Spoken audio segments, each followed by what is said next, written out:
Welcome to Public Square, Conversations in Democracy, where I meet the innovators who are reinvigorating local democracy across the globe. I'm your host, Yusuf Daneshyar, on the mission to reboot the public sector one conversation at a time. For today's episode, I met Yusuf Daneshyar, Director of Communications for the St. Louis Board of Aldermen, President Megan E. Green. When the city of St. Louis lost its much-loved football team, the Rams, the litigation resulted in a $250 million settlement fund. The city, along with the Board of Aldermen, had to decide how to spend it.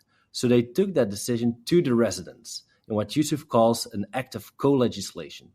The residents have identified their top spending priorities and are now co-authoring the legislation with the city to put their budgeting priorities into action. Here, I speak with Yusuf about the design and strategy for this public participation process and some of the more surprising and quite touching priorities St. Louis residents identified. Okay, let's dive in. Hi, Yusuf. It's great to have you on the podcast. Today, we're going to be talking about the Rams Settlement Fund participation project that you've recently run in St. Louis. I'm really excited to get into that. But before we get started, why don't you just tell us a little more about St. Louis? What should we know about the city of St. Louis before we get into the specifics? I think a few things to know about St. Louis. One, it's a bit of an underdog city. I think a lot of people, when they think about, major metros in the United States, St. Louis is often overlooked, but, there are a lot of great things happening in the city, this project being just one of them, and I think something that I think people should know about St. Louis is it's very much a leader in progressive politics. Again, something that I don't think a lot of people would know. Again, because we're a bit of a flyover city. But no, we're doing. I think we're not unique in our challenges, but how we're approaching them, I think, makes St. Louis unique. Okay, cool. And then specifically, today we're going to be talking about the $250 million Rams settlement fund. Here again, I think before we get into talking about all the specifics of the participatory process, how did this whole settlement fund came to be? And probably you might also have to tell us a little more about the Rams and the whole story behind it, the backstory. So let's start from there. Well, back in 2016, the then St. Louis Rams relocated to the city of Los Angeles. From the city's perspective and the St. Louis County's perspective, they were in violation of a contract that they had with the city, and so, over a period of time, this was settled in the courts, and the owner of the Rams, the NFL, were required to pay a settlement. The settlement total was somewhere around $520 million after legal fees, but the city's portion of the Ram settlement was, like you said, $250 million. Yeah, got it. Okay. And then you all decided, well, we've got $250 million. Why don't we spend it in the most participatory way and listen to what our residents have to say, right? So how did you get to that point that you decided, let's hand the power to the people and have them co-decide on the allocation? Yeah, I think a lot of the credit there goes to, my boss, President Megan Green, who is the leader of our legislative branch of government. She really felt that it was important that, this much money had a lot of transformational power if it was invested strategically. She's been a champion of co-governance for a very long time. And something that's unique about these funds, which are different than, say, federal funds or state funds that we get, these settlement dollars really have no strings attached. So we could be really creative in how the money was spent. And so because we didn't have the same restrictions as we do on federal dollars, it seemed like, we really could open this up to the public and get an understanding of what challenges are they facing and how could this money help alleviate some of those stresses. So why does it actually matter that you didn't have any strings attached? As in, if you get federal funding or any other sources, what are the typical restrictions that here in this case you didn't have to take into account? Some of the, I'm just thinking of the most recent, like American Rescue Plan Act dollars that many cities in the United States have been allocating. A lot of times they come with specific guidelines for how they're spent, what they're used for. So there's it's clearly delineated what they can and can't be used for. But these funds were really just, it is just a pool of money that the city can use however it wants. Again, because it's not, it's not a grant, it's not relief funds. So again, yeah, there's really no strings attached. So I think it allows us to be more creative with how we spend this money. Yeah, it's really, I think, spectacular that you guys decide like, hey, let's do this with the community, because, if you look at it internationally in like the whole participatory space, you might see participatory budgets of like 1 million, maybe 5 million, 10 millions there, but like 250 millions is just like a very different order of magnitude. So let's talk a little more about the actual process and how you got to like people to participate in this process. So can you walk us through like the different steps of the participatory process? Yeah.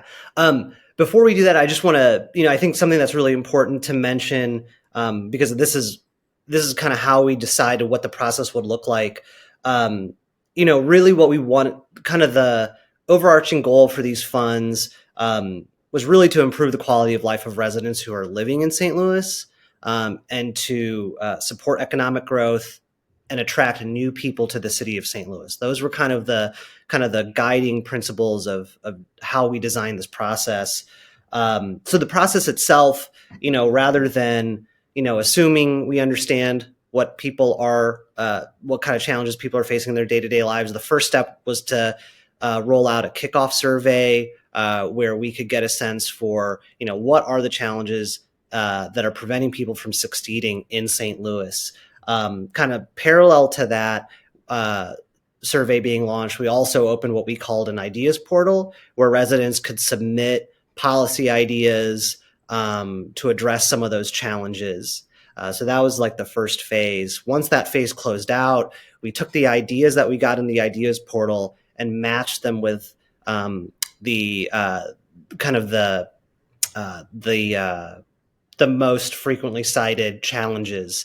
And so once we matched those priority challenges to ideas, we got to a place where, we had about a dozen different ideas that were starting to float to the top.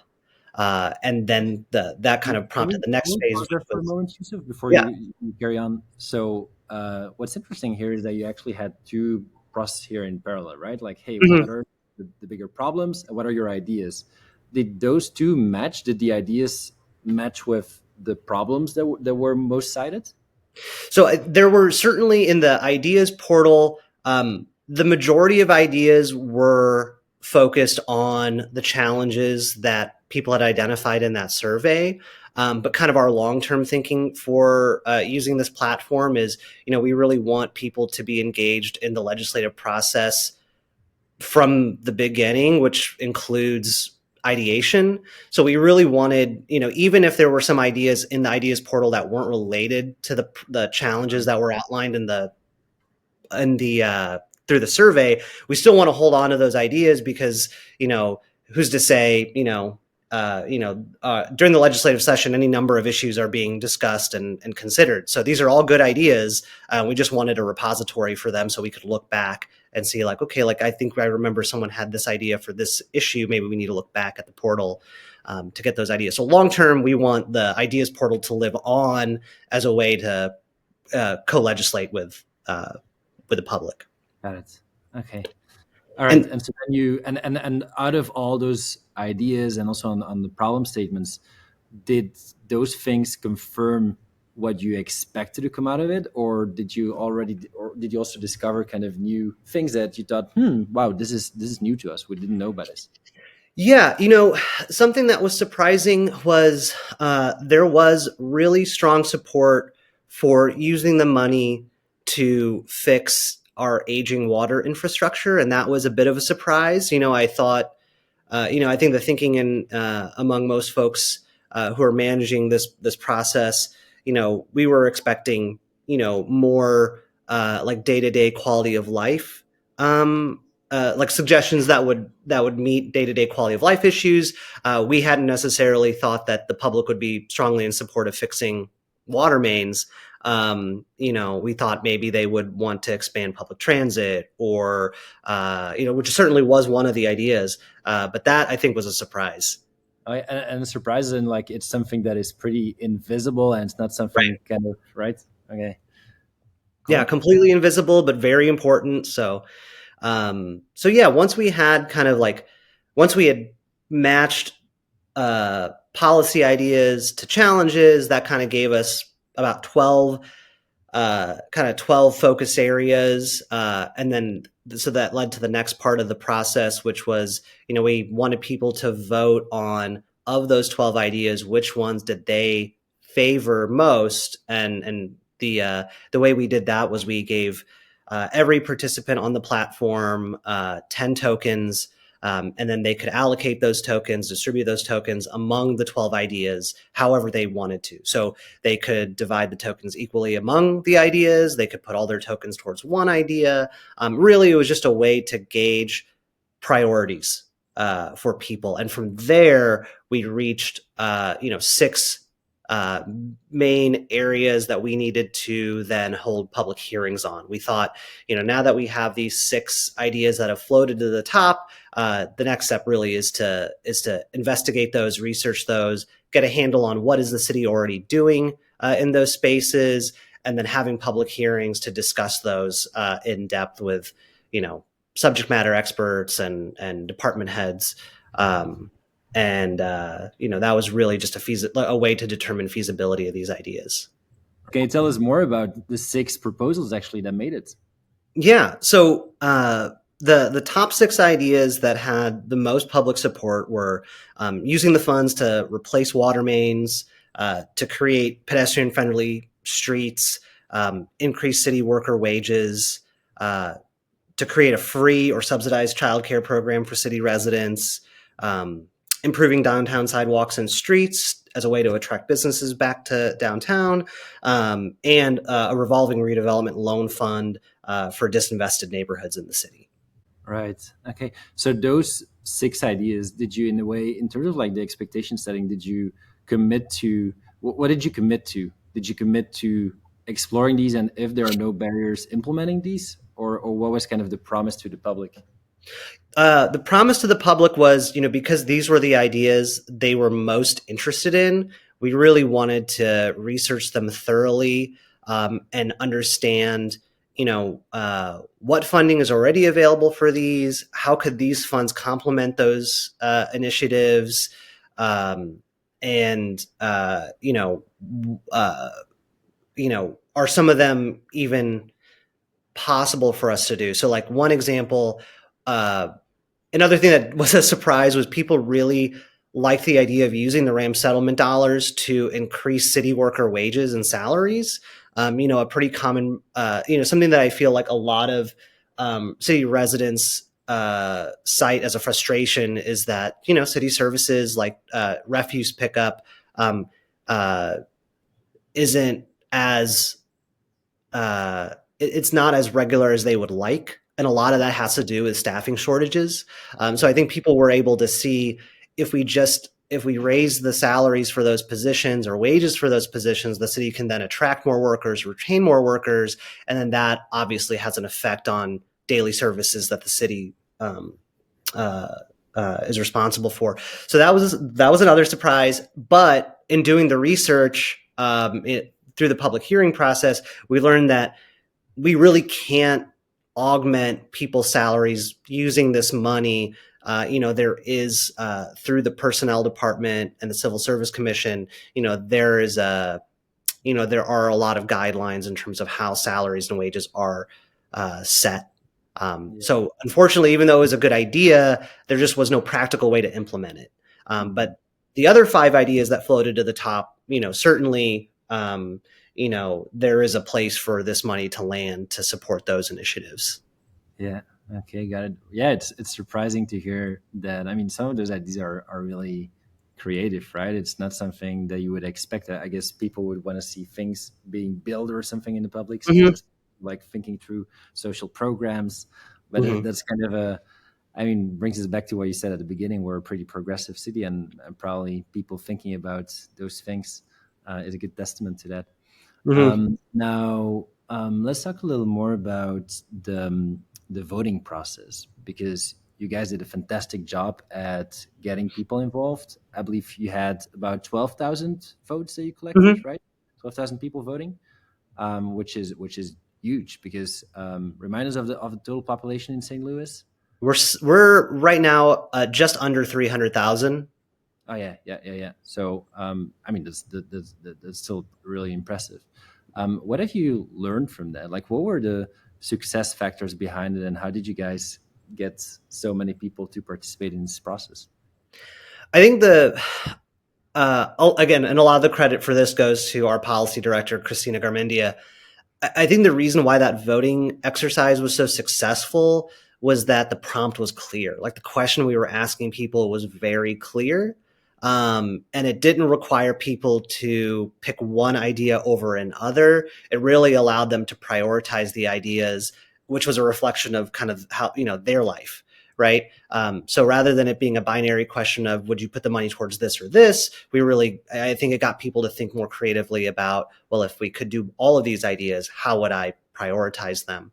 So I think having a clear prompt, having an exercise that was, easy to understand, that was key. I think the other thing that made it successful is we really made an effort to get information out to the public uh, in advance of that phase launching.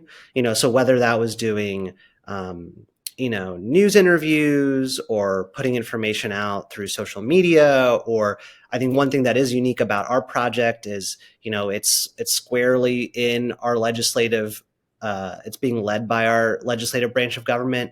So you have 15 lawmakers who each have their own constituencies and have their own ways of communicating with those constituencies. So kind of in addition to using like the typical outreach tools, we have 15 people who are embedded in a community who can go out and speak on these things at town hall meetings or in their newsletters or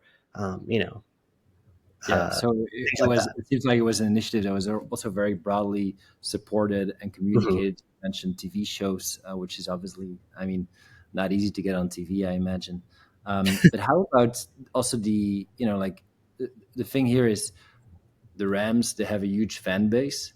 To what extent do you know whether their fan base actually participated in the consultation process here? Oh, that that I don't know, but what I can say is, I think I think the general sentiment in the city was that it was extremely disappointing for one of its major, sports teams to leave. St.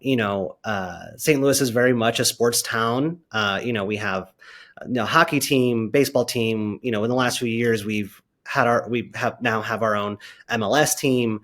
So to have the football team leave was a big loss, and I think the way it happened was frustrating for folks. And so I think unfortunately I think like anger is an emotion that people can hold on to or like feel more viscerally, and by having a way to I think this process really gave people a way to turn that into something positive, to say, okay, like the team did leave, but the benefit of it was, Right. the city did secure this funding, and now we get to decide how do we reinvest this in the city in a way that helps people across the city and not just in one region or one Yeah, part of the city. that makes sense. I think that's a great strategy, like in terms of turning that into like a negative news and into something positive. But just elaborating on that, on like the initially anger and negative sentiment. Did you see this coming back in the participation and in the consultation, like in terms of the contributions? What can you tell us about, like, were all of them positive, or do you have to deal also with lots of spam and maybe some contributions that were not really desirable? I'd say, in the phase where we were crowdsourcing ideas and policy solutions to address those challenges, there was very little spam. I think because we were asking people to think about something that could transform their lives. I think people were really interested in engaging with this in a sincere and genuine way. That isn't to say that people didn't put ideas in the ideas portal that were, not sincere. I mean, I think one that comes to mind was, and it was harmless, but someone suggested that we give all the money to this individual and he could buy everyone in the city a beer. So I think certainly there was a little bit of that, but nothing that was harmful. Now, when we got into the phases where we were really talking about, okay, these are the 6 ideas, here are the policy solutions for these things. That's when I think people got, I think it's fair to say that people got, were a little more animated about their support or, lack of support for a particular idea. But, I don't think very many people shifted towards the kind of like negative commenting that you see on other platforms. Again, I think because from the beginning, we've really been trying to frame this as like, this is something that we are solving together.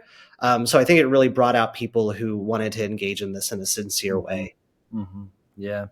I definitely hear you on having a clear prompt as well. That's something you mentioned as being a key success factor, but I also wouldn't underestimate just like the stake of it, right? Like the fact that it's such a huge budget is definitely also, I think, I imagine for people a really important aspect. But let's get back to also the process. So you said like now we're kind of vetting the ideas, during the public hearings. Have you had all your 6 public hearings, or were you now in the process, and what's next? Yeah, so we just finished our last public hearing on one of the one of the top 6 ideas that that folks had supported, and so now that we've heard from the public, we've heard from subject matter experts, we understand how any potential policy may affect a particular city department. Now we're in the part of the process where we're taking those ideas and turning them into legislation. So we're expecting that, a bill will be ready to be introduced at the Board of Aldermen, in the next week or two. So we're very close. And what we learned in the process was, there were so many good ideas, and they all seemed to really, they all seemed like they really satisfied the original prompt, which was like, how do we invest this money in a way that improves quality of life for residents and helps us rebuild our population? So rather than pitting ideas against each other and trying to figure out which 1 or 2 ideas do we try to fund with these settlement dollars, the thinking among folks right now is, how do we allocate this money across these across all of these focus areas that the residents are interested in, and how do we do it in a way where we're not just spending the money out the door all at once, but doing it in a way where we can leverage those funds to continue growing. Because right now, something that I didn't mention earlier in our conversation was, once the city received its portion of the RAM settlement, it put those, it invested that money into a MOSIP plan, and it's generated something like $25 million in interest. So, I think that showed us that if we, rather than just allocating the money to a department to spend, if we can put this in a particular fund, invest it in a certain way that allows a department to draw down from it, we can also still generate interest in it and make those dollars go a little further. Okay. So yeah. In a way, like initially, if I understand correctly, initially the idea was like, hey, we're going to implement those 6 ideas. We want to vet them. We want to kind of approve them during the public hearings. And kind of the outcome now of the public hearings is like, hey, instead of doing that, let's go for like more broadly for like all the priority ideas, and let's see how we can implement the maximum of them over more of a lifetime, let's say. Right? Yeah. That's the approach. Okay, cool. And how will people be able to follow the implementation of the ideas? Is that part of the plan? Yeah. So once the bill is introduced, the kind of the next plan for the Go Vocal platform is to put the bill on the platform for a period of time where the public can access it and annotate the bill directly on the website, so they can add their comments. If they don't support a particular aspect of the bill, they can comment directly in it and provide a suggestion. They can show their support for sections of the bill, and then so that's going to happen in parallel with like the city's typical legislative process. The bill will be referred to committee. Public hearings will be scheduled so that that piece of legislation can be debated amongst the public and with lawmakers. And so really we're trying to give people just an additional opportunity to engage in that process. I think it's a lot to ask people to like take time out of their day to either come to a committee meeting or to participate in a committee meeting online. Something that we really like about the Go Vocal platform is that now we have the ability to put the bill directly on the platform, and people can read it and annotate it on their own time. They could even do it from their phone, which is really nice. So it makes what should be a public process even more convenient because there's no, it doesn't need to follow a particular calendar. Absolutely. If you're not available at 10 o'clock on a Thursday morning, you don't have to miss out on making your voice heard. Plus, you have a community of like 15,000 community members who are ready to participate, right? Mm-hmm. Yeah. That's actually a good segue into the demographics and people who participated. The people who came to the public hearings and more generally, like who typically attend your city hall, town hall meetings, did you notice like that you attracted different audiences? Like segments of population that otherwise you would have a difficulty reaching? I can't really speak to like the difference between people that engage in the physical committee process versus this online process. That I think, I mean, maybe generally what I can say is most of the time what we see in the committee process is those tend to be the most engaged and involved and organized individuals. It's rarely that just a resident.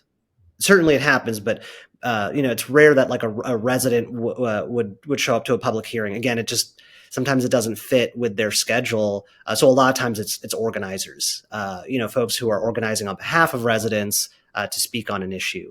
I think what we saw on the platform was it really allowed, just individuals to participate, again, because it didn't ask them to be in a certain place at a certain time. It really could work with their availability, their schedule. Every phase, was designed to give people ample time to participate, as opposed to the committee process, which is, there may be 1 or 2 hearings on an issue and that's it.